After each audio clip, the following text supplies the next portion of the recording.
Il faut comprendre que l'astrologie fonctionne un peu comme une saignée. C'est-à-dire que au XVIIe siècle, on a vu avec Molière, il fallait saigner, il fallait que ça saigne. Et saigner, ça veut dire qu'il fallait évacuer quelque chose. Et c'était le principe. Il fallait lutter contre la sclérose par le saignement, par quelque chose qui se vidait.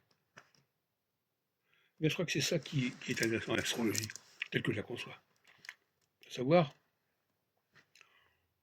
peu importe ce qu'on vide, ce qu'il faut, c'est vider.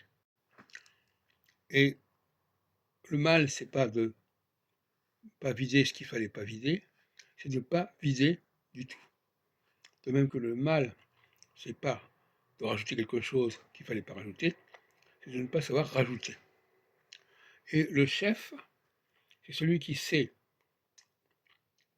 faire vider et qui sait faire rajouter. Et si on a un chef qui est incapable de faire l'une ou l'autre de ces opérations, alternativement, eh bien ça ne va pas. C'est dans ce sens-là que je dis que l'astrologie s'apparente à une certaine idée de la médecine de Molière. C'est-à-dire que l'important, c'est que quelque chose soit transformé, soit en mouvement, soit déclenché, enclenché. Et c'est par-delà, comme dirait Nietzsche, le bien et le mal. Le tort, c'est pas de se tromper dans ce qu'il faut enlever ou ce qu'il faut rajouter. Le tort, c'est de ne pas parvenir à faire enlever ou à faire ajouter. C'est ça le tort d'un chef. Et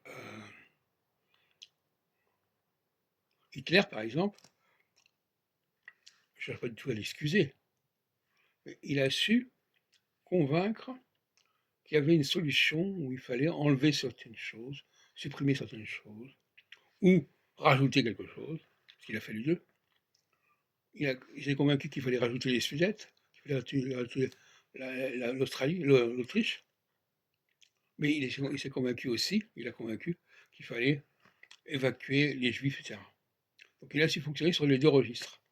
Le registre DIN de l'évacuation, le registre RECED de l'addition et de l'annexion. Et c'est ce qui caractérise un grand leader. Par-delà le bien et le mal, encore une fois.